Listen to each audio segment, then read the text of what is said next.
நம்ம இப்போ குழம்பு செய்யறதுக்கு வந்து மிளகாப்பொடி போட்டுக்கலாம். தேவையான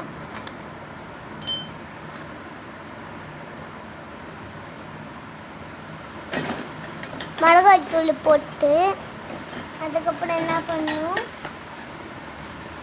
இஞ்சி பூண்டு பேஸ்ட், கொத்தமல்லி, தக்காளி அதெல்லாம் போட்டு, வெங்காயம் அதெல்லாம் போட்டு நம்ம செஞ்சு வச்சுக்குள்ள முட்டை, உங்களுக்கு முட்டை, இந்த முட்டை வந்து இதில் போட்டு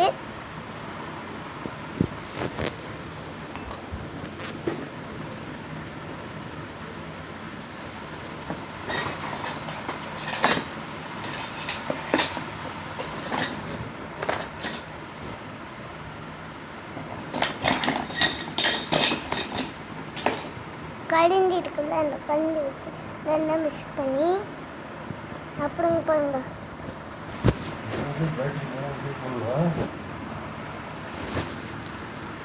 ஒரு டத்துல வந்து இது போட்டுக்கணும்.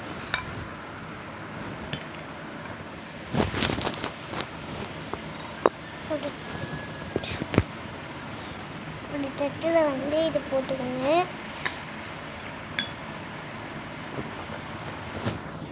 இப்போ எங்கள் அம்மா கிட்ட இப்போ இது